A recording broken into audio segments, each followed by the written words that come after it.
So hello everybody that is joining me here again for another episode of Erotic Wisdom.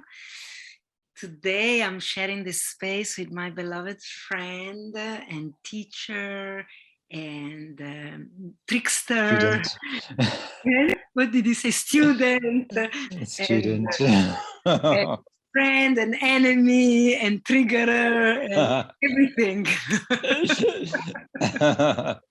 Beloved Sy Tzu. Yes. Thank you for being with me today, Sy. Yeah. Namaste. Ciao. Wow. Yeah. Yeah, I mean, I wanted to introduce Sy in the fullness of our relating because it's one of these powerful relating that keeps unfolding, and it's so rich to have you in my life, Simon. And you know, in our time we had up and downs, we had moments where we were really deeply into each other's life, and then moments where we disappeared, and there were a time where you created a lot of pain in my body, another time where there was so much love and expansion. And so I really love this. I love that we can offer the whole spectrum of life to each other as friend. Because surely, you know, measuring myself with you in our relating made me grow so much. And every time I wanted to point the finger at you because you made me suffer, I also had to look back at me and where were the places in me that were looking for suffering, or where I didn't speak my truth, where I was less than my totality in the meeting. And that hurt more than the one outside. So it's with a really open heart that I welcome you in this space today. Thank you. Yeah, you're definitely one of a kind. Yeah, you're the real profile of the tantrica. Which is often a mirror, I think, you know, the good tantrika are a mirror. And my teacher in India, the teacher that taught me the Tantra yoga, Bhagavan Sham, I remember telling me one day that when you sit next to the tantrika, you must always feel a little bit uncomfortable. Otherwise, it's not a tantrika. So there you are. As long as I get paid, it's fine.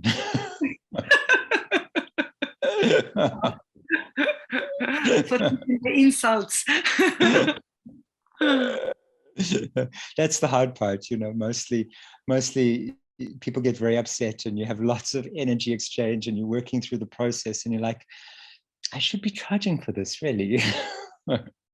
Yeah, there are all your triggers, and I can do it so quickly and so skillfully.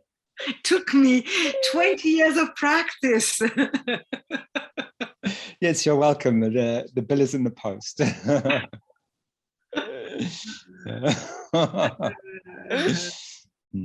Yeah. Yeah, it's good to be here. Thank you, Val. I've also just our journey has been so lovely, and really the pieces you've brought to my life. I mean, most importantly is your being and who you are, and your commitment to the path, your dedication to this path of unfolding, of Tantra, of living it, of the fascinating wonderment of it. You know, just, you know, when we started and you said Bali is a state of mind, you know, this of course is Tantra, you know. Heaven and hell are right here always. I just need to tune in, you know. Yeah. And I appreciate that so much about you.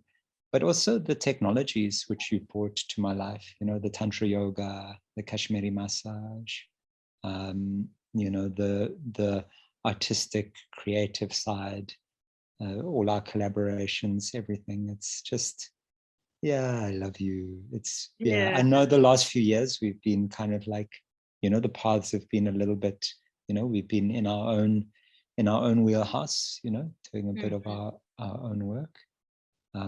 But the love, I've always felt the love and connection. Yeah. And there was a time, I want to make a disclosure here, when we were running the sacramental sexual ceremony, the secret sacramental sexual ceremony. Not so secret anymore now. Now it's not secret. I want to put it out there. Because I was talking with someone the other day about it, because in the time when we were doing it, they were so secret. And now I see, you know, the mainstream and people charge so much money for this event, and we were completely undercharging. And I was trying to convince you that we should go global and make a fortune. I was like, come on, Val, you know, we've got something here. We are pioneering. We should go global and cash in. I've still been doing some of that work, you know, since you deserted me, abandoned me in it. Well, at the peak, when the money started to come in, that's my patterns. I walked away. Yeah, just well, also just as it was kind of grounding, you know, in a way. Like, but I got it, because you know what it was? You didn't have Eros for it anymore. It wasn't your excitement anymore to do it. So then you were like, okay, you know, now it's feeling like work. I'm moving on. And, you know, of course, Sagittarius, I've got the Capricorn. Now it's work. Okay, now it's fun. Now it's getting hard work. Let's go. So, you know, but I think this medicine is still very much needed, because I think what happens is when people are trying to complete their Eros or work through their Eros in the wild, so to speak, you know, that's when it has impact on their relationship, it has impact on their family. You know, there's certain things, there's certain energies and experiences and explorations you can have in the container of the ceremony, in the container of the medicine, which if you do it out there in relationship or in the world, it's going to cause problems. It's going to cause heartache. It's going to cause a lot of drama. Yeah. But in the sacred container, you can have those experiences. You can live that life. You can complete those karmas, right? You can complete those unlived karmas in that container. And it doesn't have to create a lot of chaos or turbulence or drama in your life. And so then you can finish the ceremony, you can close it, you can exit the container, and you've received that medicine. And now you don't necessarily need to live that out. So I still think that it's a very valuable, important medicine. And it's still very much kind of part of the work that I'm looking to do and looking to hold, is to hold that work. And as my medicine work on the other side, on the shamanic side with the plant medicines deepens, so I keep on getting more downloads about this container where the sacrament is sexual erotic energy, and of how to hold that. So it's still a big piece there, but it was so much fun exploring it and developing it with you, because I remember how we, you know, from each one we would evolve it and develop it and adjust it, and now we're bringing in this, oh no, we can't have that, or maybe we should challenge our ideas of, you know, we had the no couples rule and this rule, and then we were starting to challenge those ideas and provoke people who thought that there was this, and yeah, it was so much fun. That was it was really rich. I think it was wonderful. There was theater, I think we held it amazingly beautiful. Yeah. You know, I just want to give a hint for the people that are listening. We were offering a whole night sexual ceremony because we were inspired by the medicine that people are taking, you know, the San Pedro, the ayahuasca. You drink the cup and sit with it, and you're committed to work your shit, basically, to work what's going to come up for you, and to sit in your seat and be unwavering with yourself in the process. And you know, we wanted people to understand that sexuality has the same power, is a medicine. And, you know, we had observed that people take it lightly. I think people take sexuality too lightly in the world, and they take ayahuasca much more seriously. And it's a paradox, because ayahuasca may come once in your lifetime, but sexuality is there with you, holding your hand, you know, forever. So don't you want to deal with that sooner or later? Sooner the better, you know? And then it can become an ally. And so whoever we invited was absolutely secret. No one could share with anybody else's that they were coming. So they didn't know who was there. So it's not about, oh, the pretty one is there, then I'm coming. Oh no, that ugly one is there, so then I'm not coming. We were calling for the personal commitment to work to one own personal sexuality in the face of whatever is presented. And so you couldn't know who else is there, and you just had to say yes or no according to your desire to know yourself. And then I remember we were like, the first hour of the gathering was the most exciting for us, watching him, because of course we knew who was there, and watching everybody quickly screening the surrounding, you know, in terror. Oh my God, is there a pretty one here that I can latch onto? What is gonna happen tonight? Am I safe? And, which is normal, you know, it's part of the natural movement in everybody's body. And then the ceremony would start with practices and dances and meditation and group practices, small group. And so we would thread it throughout the whole night. And yeah, I remember I had a very sweet memory of you sitting in that big throne, and yeah, beautiful music played through the night. And it was very initiatory for many people, because I think so. we are not educated in this way in sexuality ever. And there is also this idea that when we are together all naked is going to be an orgy and is doom or perverted. Play party. Yeah, yes, we're having a play party. Yeah, true. This is what else it is. And instead we were all naked together with commitment to know spirit, to know God. We had a pray party. Yeah, pray party. Play and pray. Yeah. Yeah, and I think for many people shifted it so big, and even if you don't participate actively. Well, it was such big medicine. I know from each one of those ceremonies, the medicine I got, how my relationship and my sexuality shifted from it afterwards, what it changed within me, how it adjusted the trajectory of my relating and my energetic field.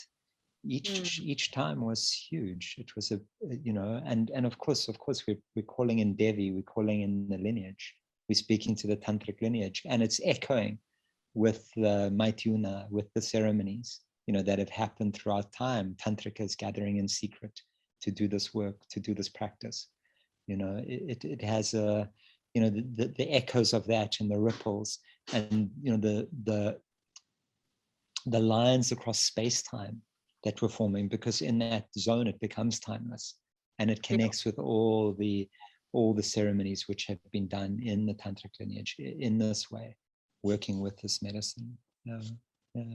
It felt very ancient also, as well as us kind of also working it out, because we weren't taught this. We were working with some of the ceremony structures that are used around the plant medicine work, but of course it must be different, because in those ceremonies they often have men and women on different sides of the room, and God forbid you take your clothes off. Yeah. That was a big beautiful piece of work that we collaborated on. The medicine taught us, we were also devoted student of the power of sexuality, and I think that is the shaman, the one that recognized that it knows nothing, and they bow to the teaching. And so I had to create a space for the teaching to come through. And so, although we were very skilled in holding the space, we were still very humbled by the teaching that were coming through each and every event. I remember also the unpacking of every ceremony took a lot of energy and time, because it was big. And then the reconstruction of the next ceremony. Anyway, I'm just putting it out there. Maybe in the next year we could throw another one of those. I would love to play with you in this way again. Why not? Let's talk. Yeah, we can talk offline. We can figure it out. And so I realize I actually haven't introduced you properly, because I do this, for me, this is a salon where I sit with my friend and the people that inspire me. But for the people that are listening, I just want to mention that Sy lives in Cape Town, where I am at the moment. And he's how do you define yourself these days? Let yourself, I'm going to let you to introduce yourself. Sure. The qualifications, right? The qualification. Qualification. Give me your qualification. Qualification. The qualification and the qualification. Perfect. I love it. Yeah, look, I'm a tantrika. I'm also initiated in the Lions of Sangoma. I was early, my mother was Osho devotee. So age 12, I took Osho Neo Sannyas. I dropped it at age 36. No, age 31. Yeah, and so, I serve a Boga medicine. I've spent time in Gabon. I'm not Bwiti initiate, but I'm initiated into the Southern African shamanic lines of Sangoma. I'm a journeyer on the path of spirit. I'm a lover of God. And for me, it's been really about grounding that frequency of the divine into this earthly realm. And that for me is Tantra, that meeting of the holy and the profane, and how do we live with them together. And it's been my deepest study, this deep study of how to be fully in the density of material reality, and yet to hold the channel of spirit. And in the density with transparency. And I just keep exploring different ways of doing it. And since 2013, I've been holding space for others on their journeys. So the last 8 to 9 years, helping others in their exploration of becoming themselves. Ultimately, it's how do I become myself? How do I become a lover, a life artist? Artistry and love. And that's ultimately what it's come down to me: the art and love of living. And dying, of course. And the primary path, I think, has been Tantra that I've walked. But finding this also where it's really, I think it was your Bhagavan who told me, Whitney, another student of the man who was teaching Tantra Yoga, he was saying that shaman is an old tantric word for tantrika. So shaman, tantrika, that they're the same word.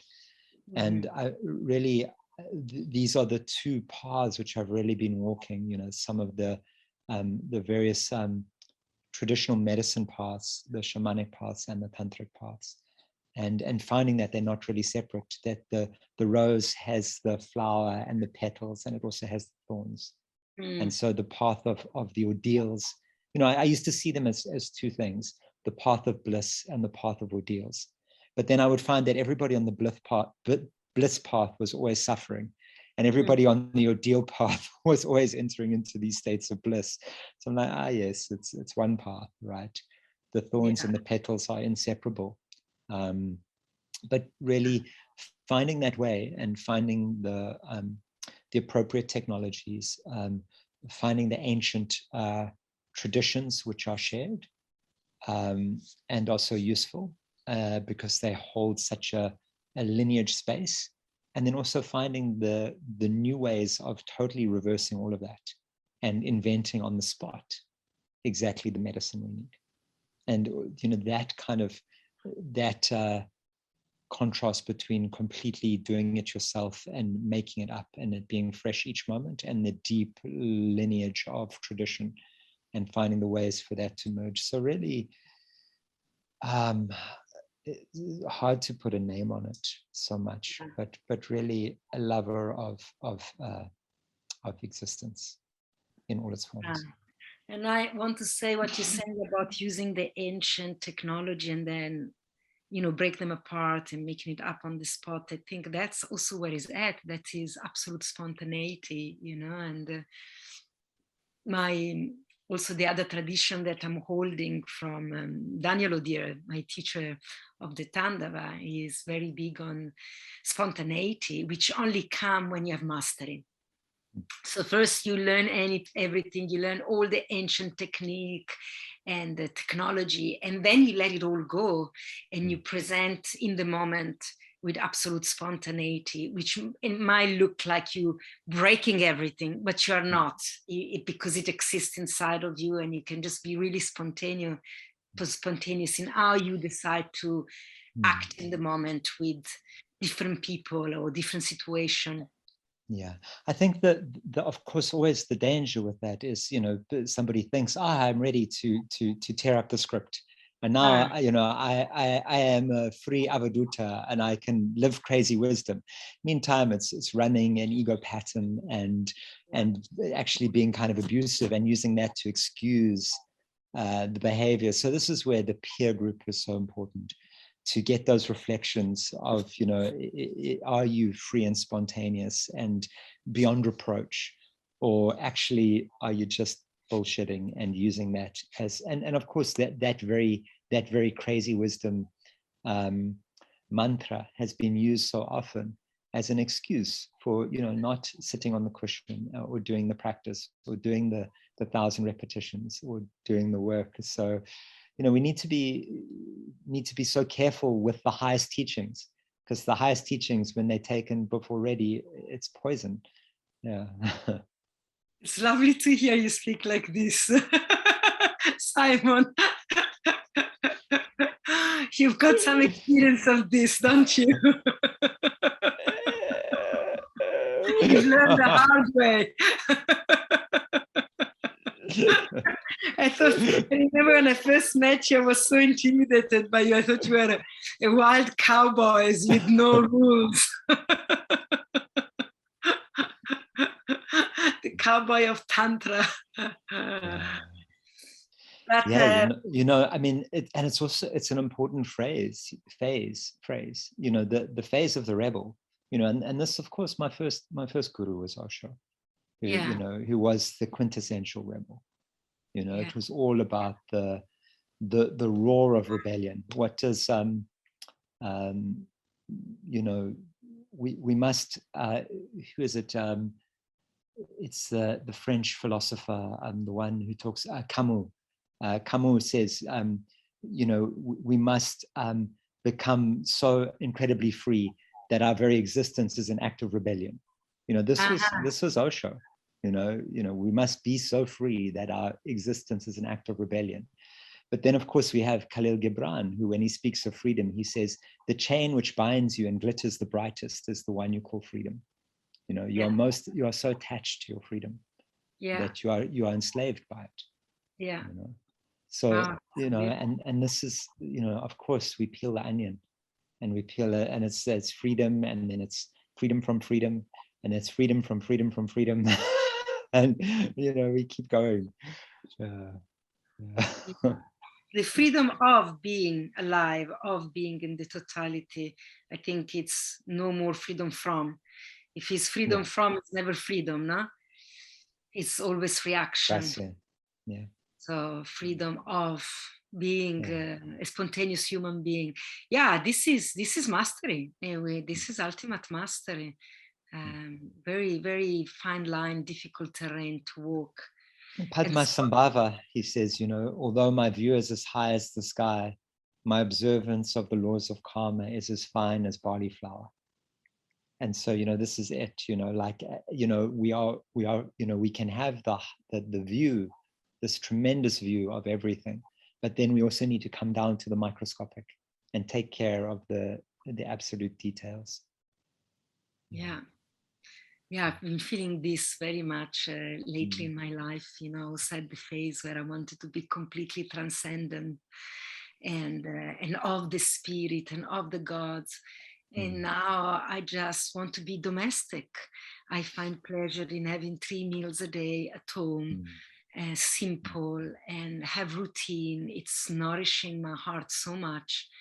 But yeah, it can't be of the sky only. It needs to be of the household also, and we are householder now, you know, so there is such beauty in that simplicity. And also, you know, I was living in Bali for 4 months, and I traveled there with my daughter with the possibility of maybe relocating there.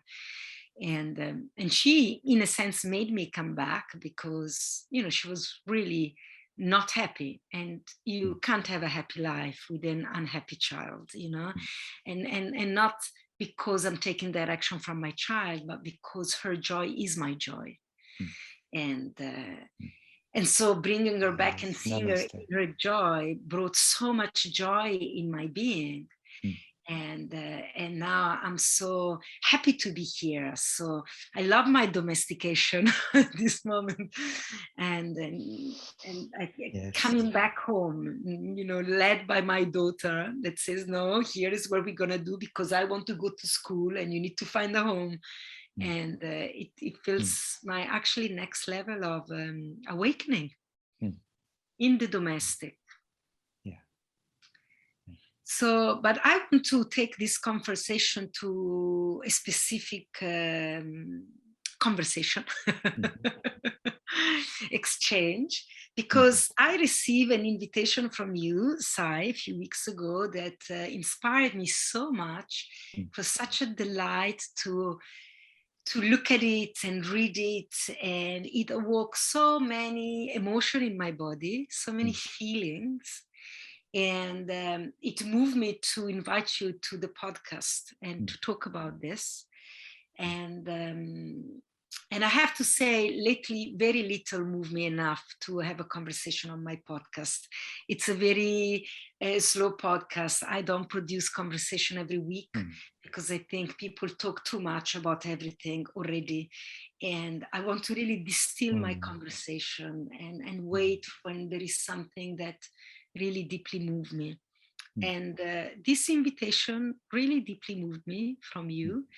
And I think it's really beautiful that we can share it with the listener and people that would have an interest in coming closer and do the work, especially men.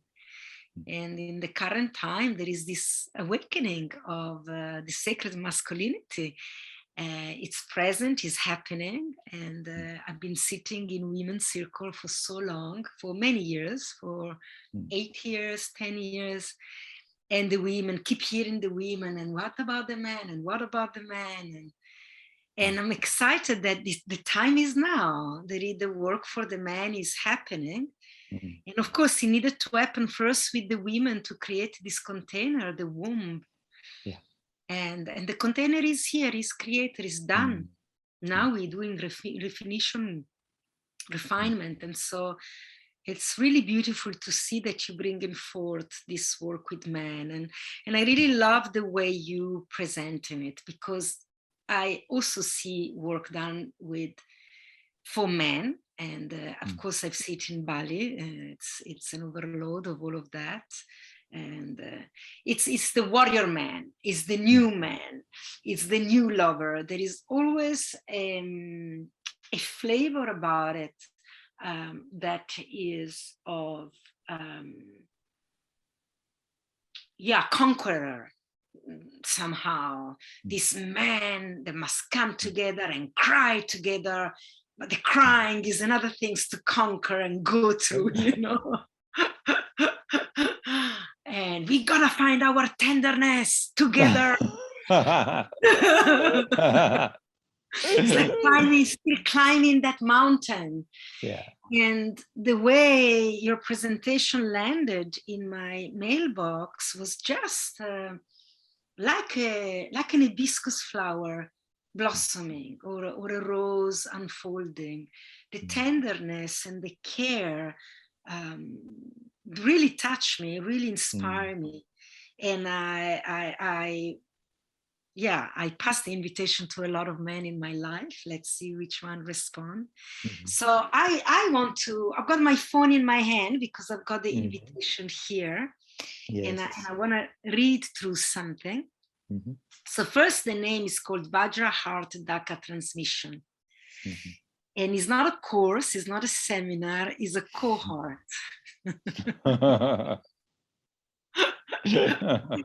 Let's start with that. A cohort. It's a good word, huh? Yeah. You know, I mean, as much as I'm inspiring this and I am encouraging and cheering this on, you know, I don't want to be the leader.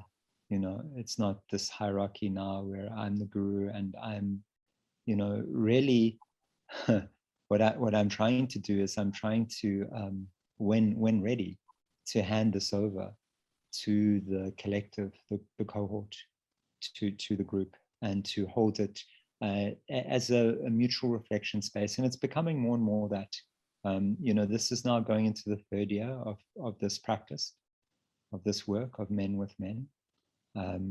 There are, apart from me, there are 3 remaining from the first cohort.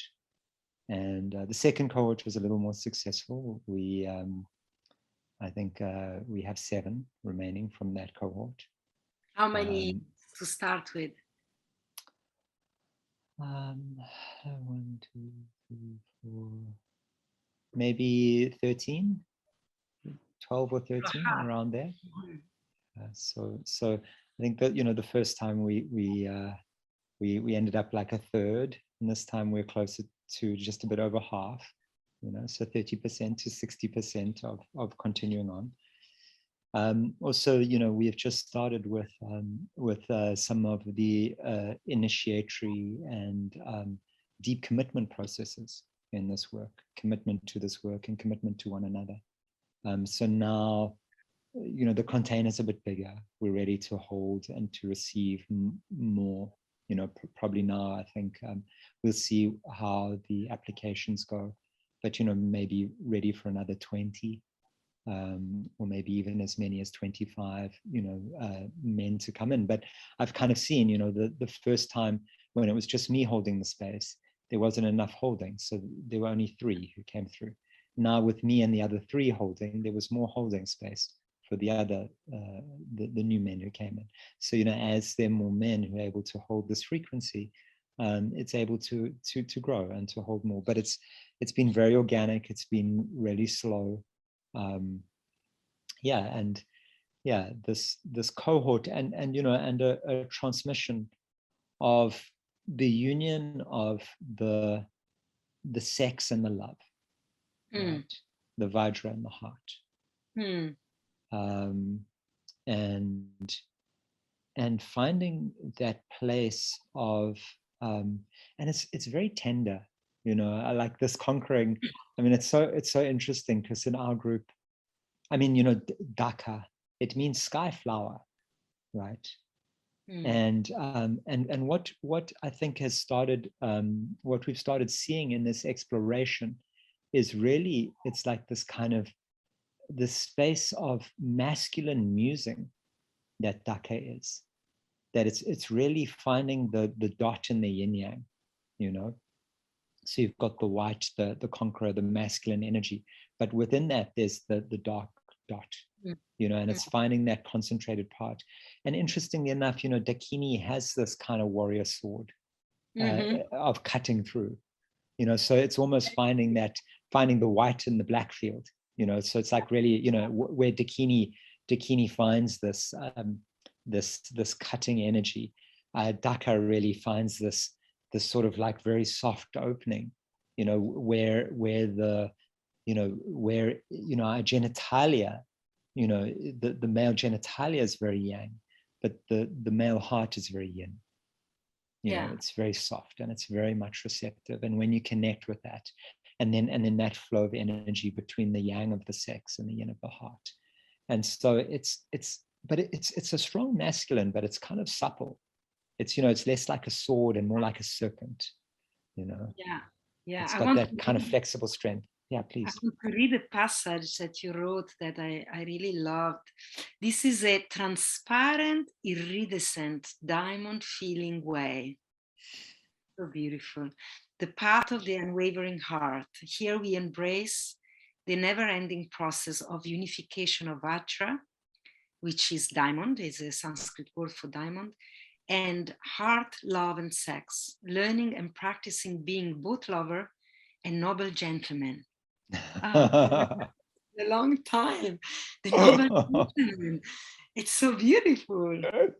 Not a written course, not a set of teaching. It is a deep commitment to a different way of embodying masculinity, serpentine and supple, fiercely tender, and always as awake as possible. And I love this, that is as awake as possible. You know, when I see all these courses that they promise things, all the things that every course on the market today are promising, I know is not true, because if they were true, we don't need another course ever. You know, they all promise resolution of drama, they all promise enlightenment, they all promise the top notch. It makes me wonder, how come we have so many courses then? We should all be done if all those things were to be truth. So I really love this honesty, the fiercely tender and as awake as possible. That's enough. That's amazing that there is even just that commitment. And serpentine and supple will be a beautiful way of masculinity. And so maybe you want to speak a little bit how it structures. It's not a weekend course, and it seems like even a year maybe is not enough. We're into year 3 now, so yeah, you know, the way we do I it just is... want to add this. I remember one time I challenged you when you were with your first cohort, and I said, but how are you going to handle? How do you know that these guys are ready to be Daka just after 1 year? And you told me, yeah, I just trained them, but I'm not qualifying them. Yes. They're not ready. There's no qualification. It's not promised, you know. I'm going on for another year and another year. I don't know when I'm going to qualify them. Yes. Yeah.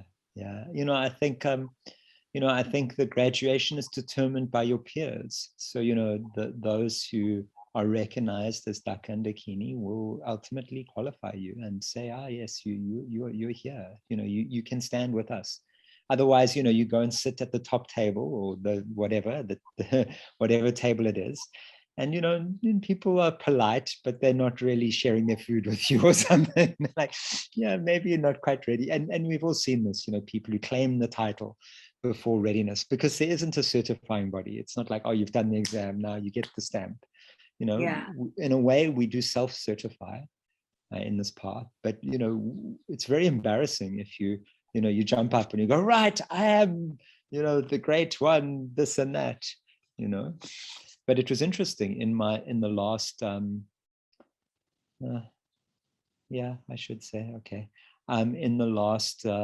the last ritual process we did, you know, I received a new title in that process. I received this title, Siddha, appeared. I'm like, what's this? I'm being told Siddha now. I'm like, okay, I must go research this title because see what it means, you know.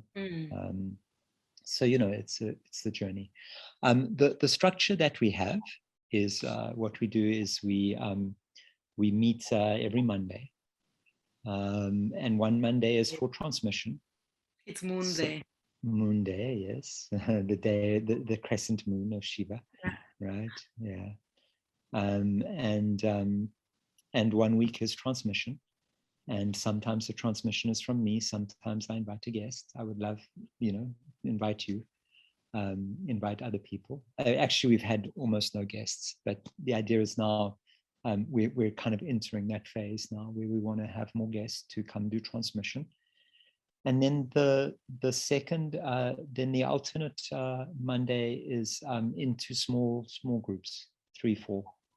And it's unpacking and exploring and sharing and the technologies and the teachings and what am I working with and what am I going through, and really releasing parts and pieces, and then there's another transmission, and so it's just this sort of rhythm, and then eventually we're like, it feels like it's time to enter ceremony, and then we synchronize and we enter ceremony together at the same time.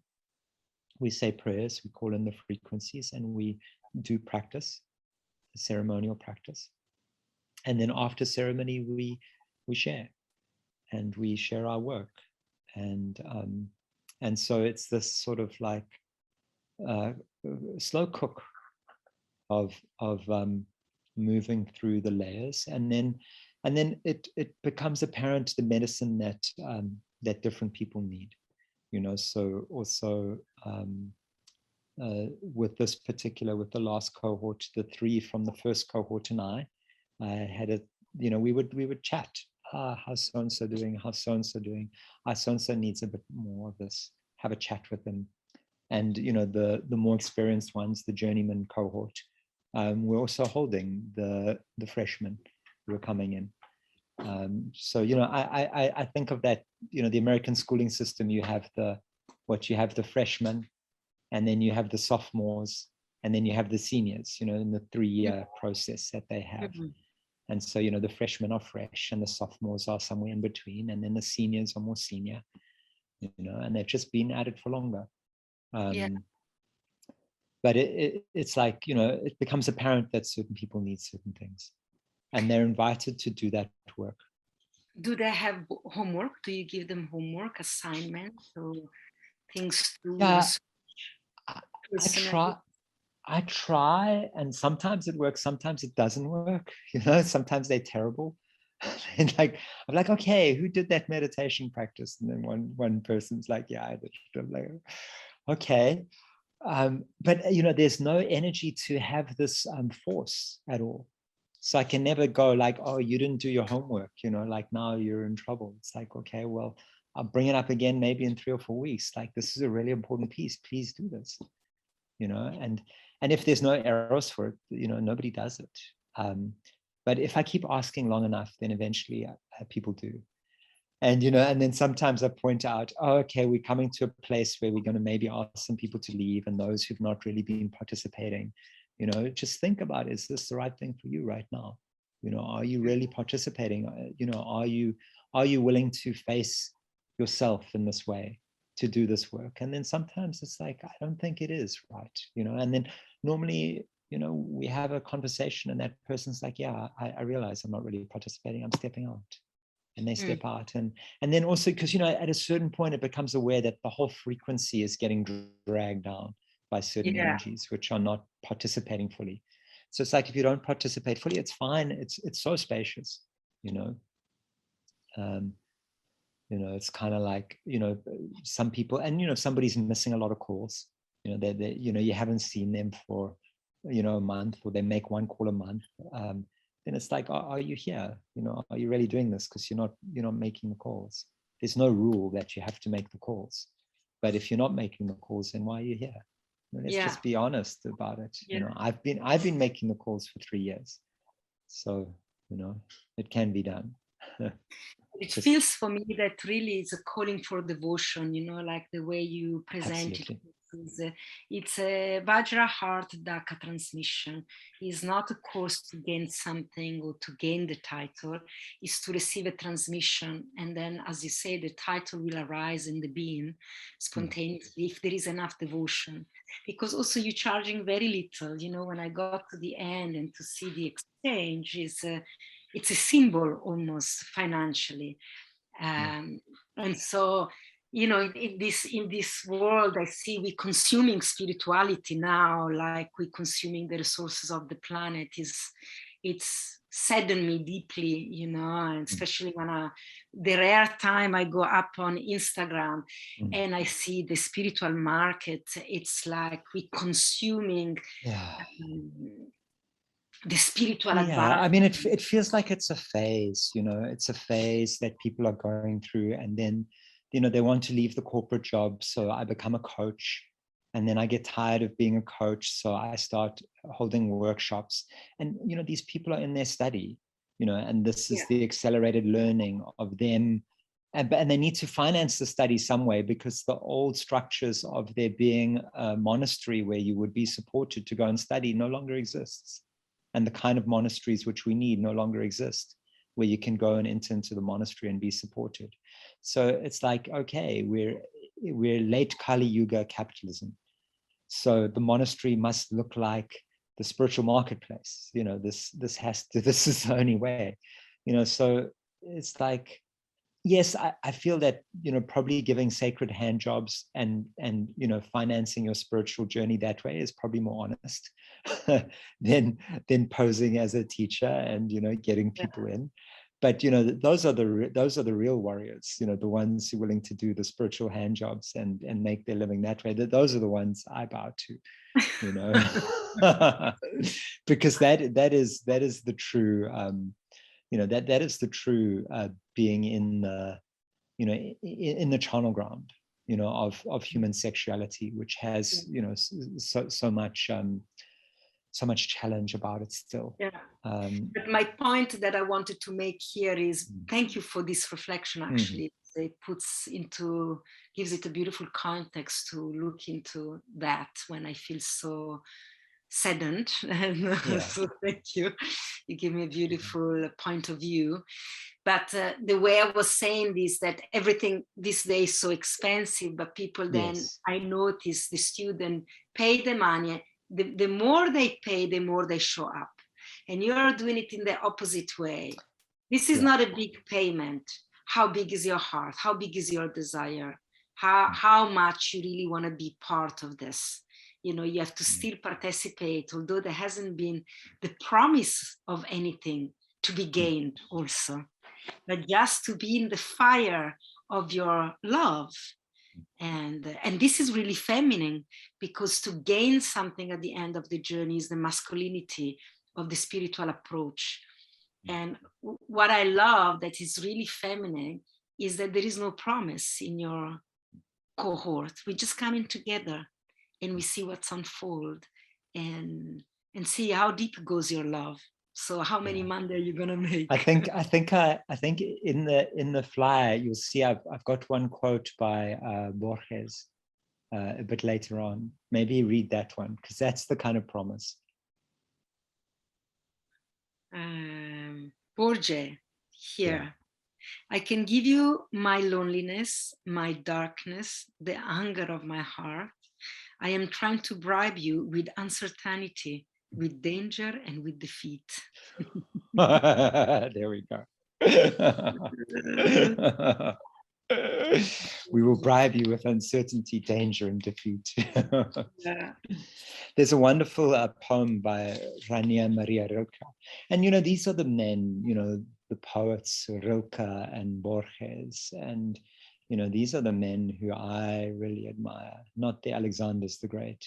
But Rilke has this one poem where he says there's this angel, and the angel is so great that that nobody can ever beat it. If you wrestle with this angel, you are guaranteed to be defeated, But he said, ultimately, this is how we grow, by being defeated by ever greater and greater things.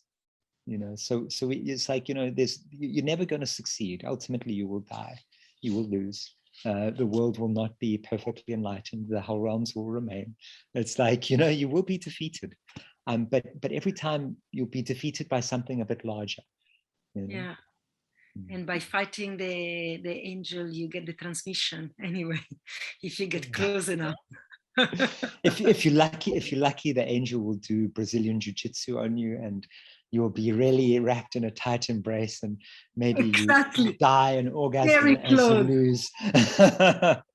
Good way to die, in the harm of the enlightened one. Yeah, exactly. Yeah. So I wanted to also speak about, this term Daka and Dakini. I mean, you mentioned it somewhere. I don't know if now here in the presentation, that in truth, in the traditional text, there is no record of this word daka. You know, there is dakini in traditional Tantra, and that's it. And daka, for me, I started seeing in the resurrection of modern Tantra, of Neo-Tantrism, because now we have the dakini. What about the man? Let's have a daka. So we have a daka and a dakini.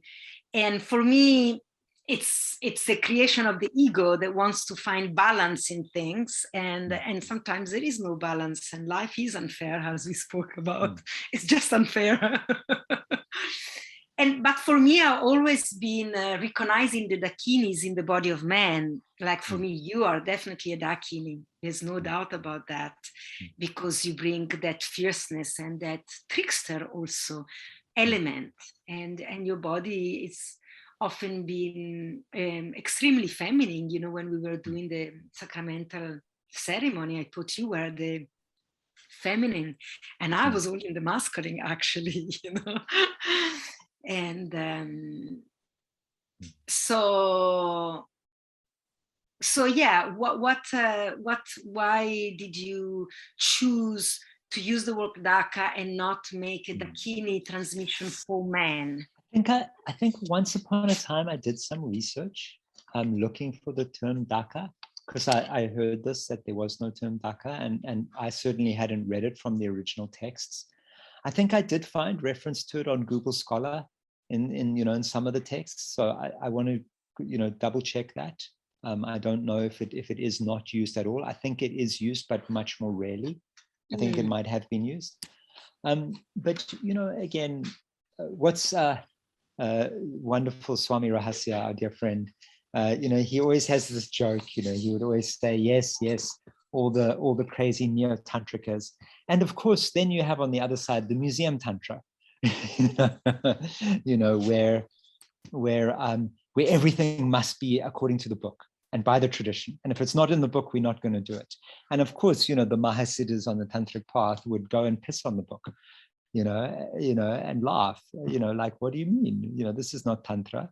We are following the text, and we are making a god out of the ancient text. And if it's, and there is that among certain traditional tantric lineages, which have a very kind of sneering attitude towards neo-tantra. And of course, it's good to poke fun at neo-tantra, because it's, like a lot of it is all about sexuality, and it's it's not very deep. But at the same time, are we allowing, Tantra is this very fluid, fresh, alive current. And if it's not alive, and if it's not merging and transforming and evolving, then we're not being tantrikas, So living practitioner. Exactly. So, like always, it's again, always, as usual in Tantra, you're walking the razor's edge. And, it's this razor's edge between becoming fluffy and losing the depth. And then also renewing and reviving and having this revival. And this is where it's really beautiful, that there is this kind of revival of traditional Tantra, where people have got bored of Neo-Tantra and they've been like, okay, there's got to be more to it. Give me a mantra, please. Yes. Can I do some puja? Can I understand a little bit, about, what is Mahamudra? So that's why I'm asking, because in the neo-tantrics current, I see that often the word daka and dakini relate to sexual shaman, or men and women that use practice and technique particularly oriented towards physical sexuality. And so sacred hand jobs. And so if you're a daka, you do yoni massage, and if you're a dakini, you do lingam massage. This is the way that this immensity has been brought down to such a limited detail, which for me it's a little bit of a pity, because I think, let's call it sacred hand job, is very clear what it is. It gives power to the hand job that is holy in itself. Why not? And instead, I saw that in the current, this contemporary current, it's almost hiding behind a jargon that seems so spiritual, and then actually what we really want to do, we do the sexual awakening work, which it's beautiful and it's absolutely essential. Don't get me wrong. There's nothing unholy about that. But sometimes I think we'll be more honoring of the work to call it for what it is. It gets a bit confusing, you know.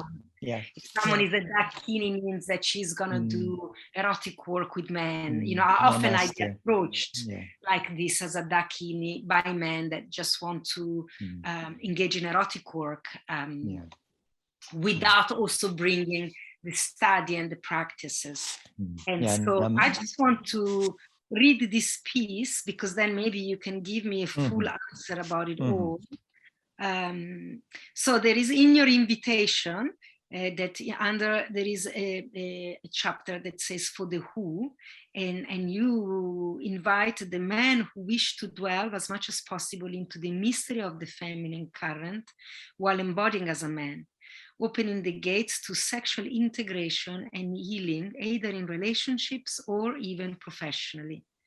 I must confess, my hope is that those who undertake this training will, once the sexual eros is stabilized and the integrity grounded, consider holding space for women or a beloved's awakening and healing. This work is so needed right now. So I want to address a little bit of this, because, you know, that maybe someone that read this, you know, I see many courses for men which are Daka training, where the 2-week Daka training. Exactly what you mean, but they are called like that, which means that at the end of the 4-week course, you know the anatomy of the yoni, and you know how to give a yoni massage and disqualify you as a Daka, and you're gonna become a teacher of the sexual mystery to women and maybe an awakener. And I had words with Charles Muir about just this topic. And I said, are you fucking joking? You're calling this Daka and Dakini training and you're giving people 2 weeks training. I said, and it's not even, I said, I don't care about your marketing and you're selling your course, and I understand you want to make money and you're using the terms to make money. That's fine. I said, that's no problem. Go ahead. You do you, you know. But I said, the problem is that people take this title, and as soon as they start using that title, the term, it carries a frequency. There are guardians of the lineage. There are frequencies which they open up to. And this is going to then start to cook them really hard, right? And maybe they're not ready, and maybe they're not agreeing to be cooked. Maybe they wanted to just give some holy hand jobs and learn how to light some incense and learn some anatomy. And they didn't want to be a dakini and be cooked in the way that you're going to be cooked if you start to claim this title, because it has a weight behind it and you suddenly start using it. And I said, so you are inviting people to take this title after a 2-week course, and they are going to get cooked. And I said, and the karma sitting behind that cooking, I said, you know, is really immense. And so he came out, he responded to me and he said, it's fine, I'll take on all the karma. And I said, okay, we hold you to that. Yeah, but does it take the cooking? How do they deal with the cooking? No, I mean, come on. It's like this whole story. It's really, look, I used to get very upset about it. And, you know, I used to want to, you know, reclaim the word Tantra from, you know, from the back page of, you know, the erotic masseuses and the weekend courses on sexuality. And then, you know, I had to sit with this because, you know, this was my own reaction, response, discomfort. And who am I to question Devi and the way in which she is bringing forth the creation, you know? And then I'm realizing, well, maybe it is using the good old tantric bait and switch. You know, it's using the allure of erotic, the allure of sexuality to draw people in and indeed, many people, they start with neo-tantra and then they take more steps and then they discover more and then they find your work and they're doing neo-tantra and they're doing, they're doing some sexual awakening work, and then they discover Valentina's work, and now they're practicing Tantra, and they are doing Kashmiri massage, and they're doing Tantra yoga, and then they discover some some mantra work and some mantra teaching, or they and then suddenly the work's going deeper, and and all of this being drawn by the allure of the erotic. But also, what does Tantra do? It always goes to the place where there is the greatest shadow, where there is the greatest compression. So, and sometimes it was around, the tantrikas were the wizards. They were the ones who were casting the spells, or they were the ones doing some sort of sacrifice. It always goes to the place where there is the greatest shadow, where there's the greatest rejection. Yeah. It goes to the charnel ground. So in our culture right now, that charnel ground is human relating and human sexuality. It's such a disaster. It's so broken. The relations between men and women, in our love, in our relating, in our sexuality. There's so much wounding. There's so much pain. There's been so much suffering from childhood, which we have. So of course, that's where Tantra goes, and it becomes all about that. Maybe in 300 years, it's going to be all about eating. Or it's going to be all about meditating. It's going to be all about something else. It's going to be what is, where is the compression? That's where Tantra will move. That is how the current flows. And it's weaving and integrating that with the awakening frequencies to bring the rainbow into that place of darkness. So poetic. I love that.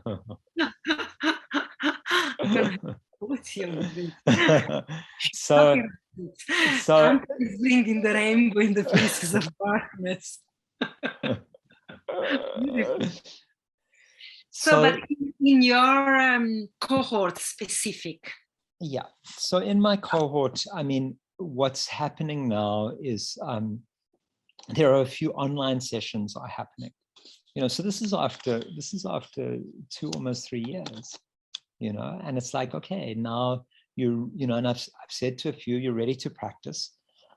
Start with holding space online around it. So we're not even in person yet. I mean, we are in the Zoom era. So start there, and just start in that place. And interestingly enough, a lot of the cohort are in quite committed partnerships. So the idea of them suddenly now going and doing touch work practice, it's quite activating for their partners. So they've been like, oh, I can't really do that yet. So I'm like, perfect, this is great.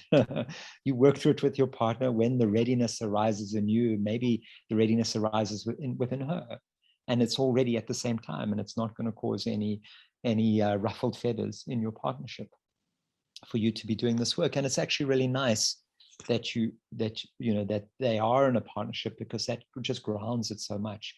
It means that you can't get lost. And look, I made every mistake in the book doing this work. So that's been part of what I've been saying here, is like, learn from my mistakes, and where I let my eros or my desire for a relationship infiltrate into my work, and I wasn't able to keep that separation, and I wasn't able to keep the container, and I paid the price and made amends, mostly, I hope. But I'm also very honest about this. The teachers who I had were not also able to give me that grounding in the teaching that I received in doing this work. And so now I'm hoping to do it a bit differently, and to share like how important it is to have this this really clear container for this work, but also to go really slowly. And also the key thing is you need to work through your own eros and stabilize that. And it's not to complete it or not have any eros, but you need to really understand where's your sexual wounding, where's your what's driving you in your sexuality, and you need to start completing some of your sexual karmas. And then on the back of that, then you're actually able to hold space for somebody and do some of the work in the realm of sexuality. And I think it's important to acknowledge that is still a huge part of the human experience. and it's associated with Tantra for a reason. It's not that it's wrong. It's just that maybe it shouldn't have, people need to be corrected that Tantra is sexuality, but it's not only sexuality. It's much, much more. It's being sexual with reality, in a sense, for me. Yeah, namaste. With the whole experience of being alive. Yeah. So for me, it's just a place where I just wanted to offer you my piece of caution, because many men are really drawn by this idea that they can become sexual healers. And then again, the masculinity, it's there. There is no real vulnerability. Yes. And all my year of discovery and exploration and practice and personal experience, I've come to the realization that when a man and a woman come together sexually, the woman is always a teacher. You know, when we are in the realm of eroticism, deep eroticism, the man is always a student of the woman in bed. And I've seen so many Tantra teachers, holding great space in the classroom, and then in the bedroom making the biggest fuck up because they were held as teacher. And so the women would put themselves aside and hold this man as teacher because they were a teacher in the classroom. And I really realized that, when the penis entered the vagina, the man it's a student, but the woman also is a student of the mystery of sexuality, which she is the container. Yeah. And so I've really like to share this with men that are on the path of healing as well, just to have this humble approach that, maybe in the classroom, of course, there could be a teacher of classical Tantra or even female anatomy that is more well-versed than a woman herself that never looked into the book. And like the gynecologist maybe knows more about the biology of how the body work and the yoni work. But when we enter the realm of erotic connection, when the man penetrates a woman, he's always a student of her beingness. And so I'm just saying this not for you, but I'm generalizing now, I'm putting it out there for maybe some men that are listening, that they believe this idea that they can heal a woman with their penis. Maybe they can heal a woman with their heart. But certainly so the heart must bring their offering in humble devotion, but when the penis enters the yoni, always has to happen with utmost humble devotion, and knowing that that's when we enter the mystery of life, not only of love, but of life itself in the womb. And so in that moment, no matter how well-versed or well-trained this man is, in that moment, he becomes a humble student. And by doing that, it would serve whatever needs to be moved. Well, I think this is the point, or a point, is that in order for the man to be the servant, in order for the man to hold space, to actually be available for the process that, because when a woman is moving deep in the sexual mystery, the man must be able to be present, to be truly present. He must be able to not be going into his own erotic fantasies. He must be able to not be going into his own explosion ejaculation necessarily. He must also be able to hold her tears, hold her rage, to be present for that. And that is where the healing transmission comes, and can come. And that is how a man can be of service in the holding of the space. In the bringing of that diamond. The diamond through which the light refracts to make the rainbows, right? And that requires doing this internal work, doing his own work in relation to that, in order to hold that space. So it's not a doing. right? Yes. So nobody can heal anybody else. Yeah. What does Osho say? He says there's nothing you can do to become enlightened. It is completely an accident. Meditation makes you a little bit accident prone. So it's like this. You can't heal. There's no guarantee that it's going to work. Even the great Mahasiddha, who can arrive. We can have Drukpa Kunli or Padmasambhava in the room, and maybe it doesn't work out because it's just not the right connection of frequencies, that is actually happening. It's like, makes me think that healing is like offense. It cannot be given, it's only taken. You can't give healing, but if I'm ready, I can take the healing from this encounter. Right. And if possible, to create the space, because it is, and there's also, primarily, I'm really in deep agreement that mostly men should be working with men and women should be working with women. But there are times when in the work, not in our loving, in working, that we do need the polarity to work with. So men do need to work with women and women do need to work with men, at certain moments.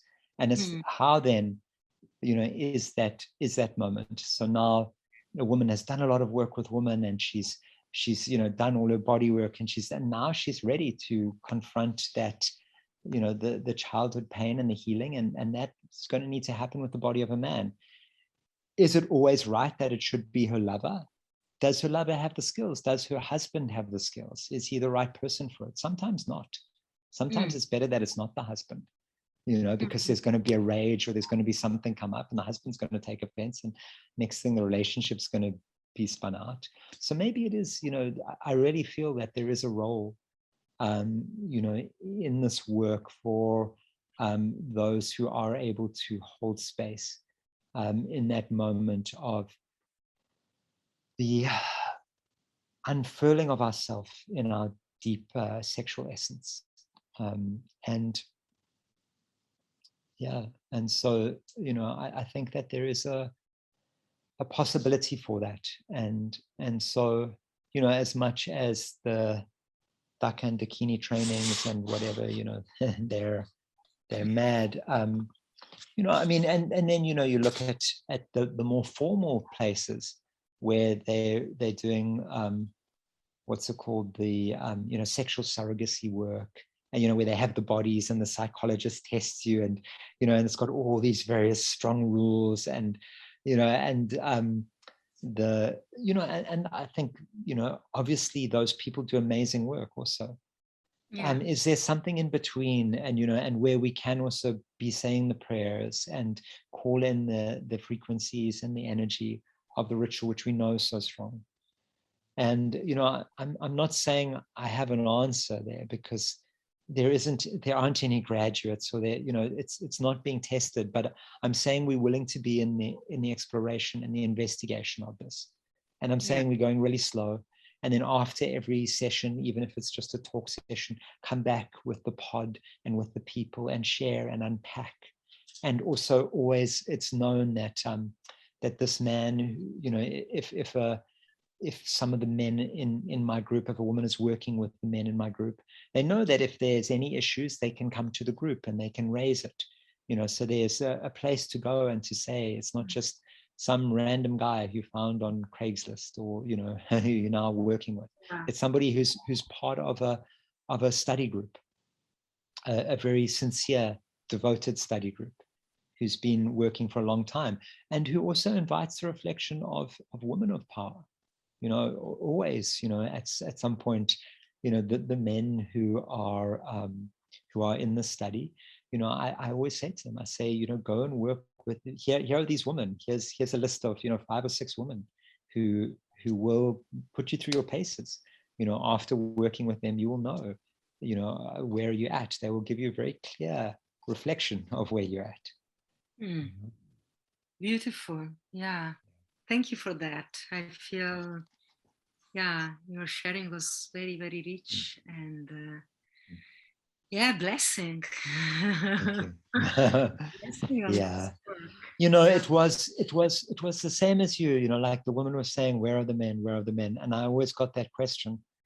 And for a while I tried to be all of the men, you know, in my youthful arrogance, let's say. It's like, no, why do you need all these men? I'm here, you know.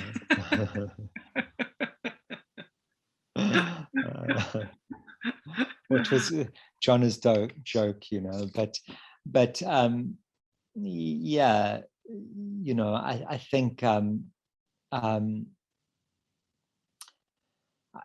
started taking that seriously. I was like, okay, well, let's start this work then. Let's invite some men. Let's see who wants to do this.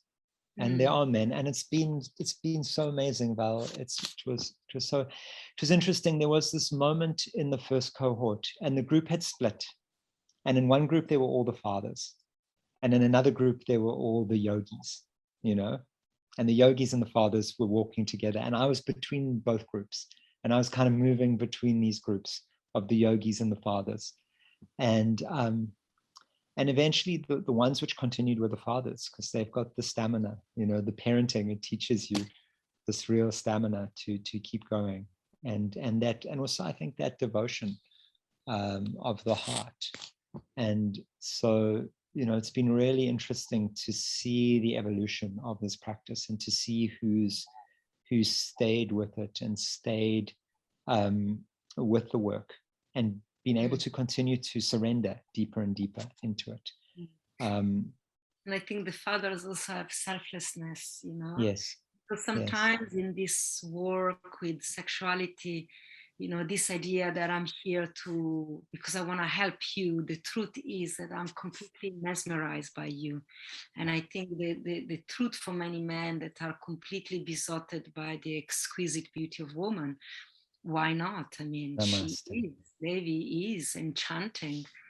And instead of being vulnerable and admitting that, they become the healer, because I can help you. And in reality, I'm serving myself, but it looks like I'm serving you. Yeah. And so when I'm hearing you talking this morning, what I'm receiving is that you are very aware of this dynamic. Maybe you know it for yourself too.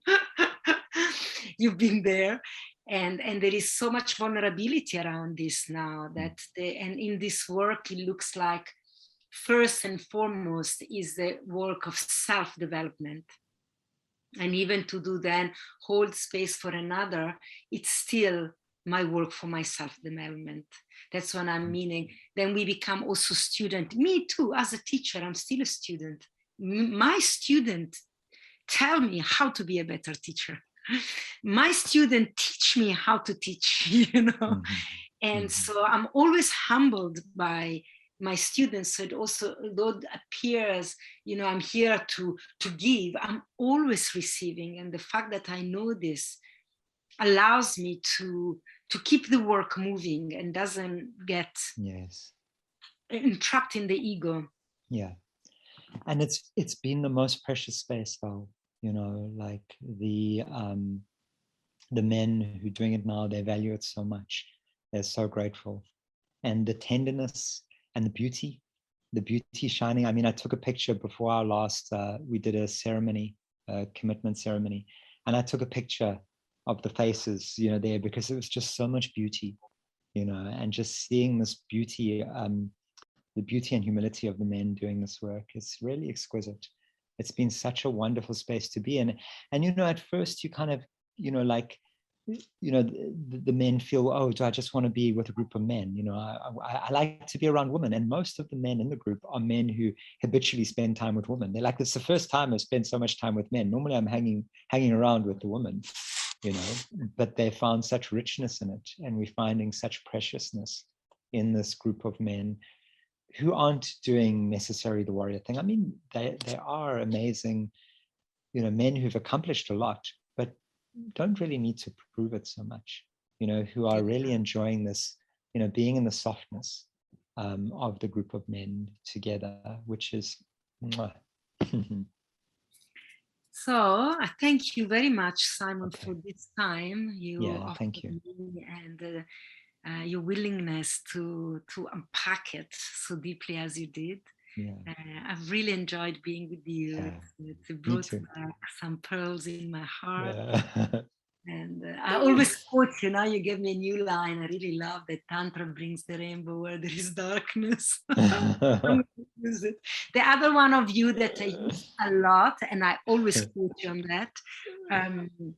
You brought up this saying in that time when we were doing the secret sacramental sex ceremony.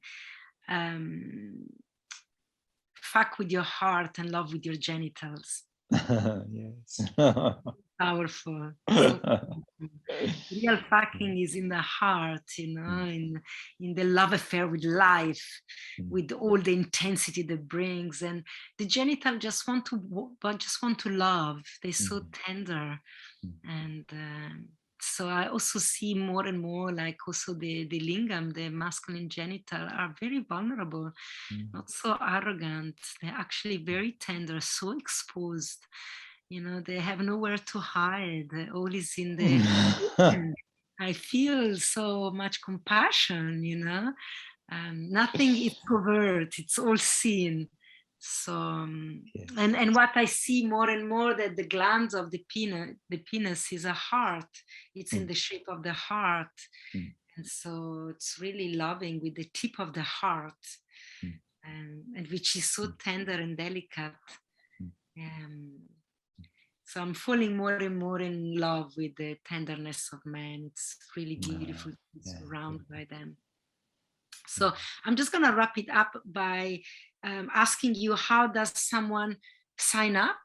If anybody wants to get involved, any man wants to join you, when does the cohort begin, and how do they sign up? Yeah, so it's going to begin in the new year, probably around the 17th of January, we'll begin. The deadline for applications is the 22nd of December. And I will give you the email address. It is, sorry, it's a new address. I just wanted to keep it separate.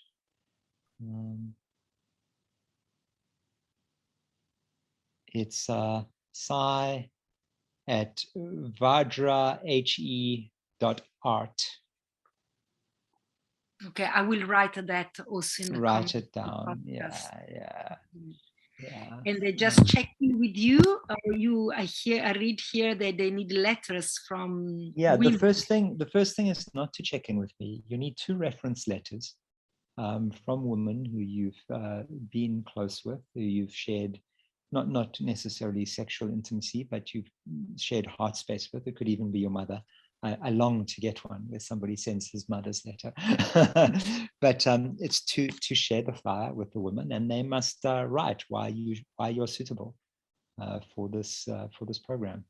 And so 2 reference letters from women, and a letter from yourself saying why you wish to join. Yeah, and it's based on those letters you will enter into the work. All right. And so the practice really begins with that, because it's quite tender to ask for those letters. And who do you ask? So this is, of course, you know, it's like our secret ceremonies. You know, the practice began with the invitation. You know, some people never came, but they got a whole lot of transmission just from receiving the invite. True. Some people never came, and yet they did the hardest work. So if someone would like to give a link to access this beautiful invitation that you sent to me, is that on your website? It's not. I will put it up. I will put it up there. I will put it up online on my website, and I'll send you the link. I'll do that later today. So the website is sytzu.org.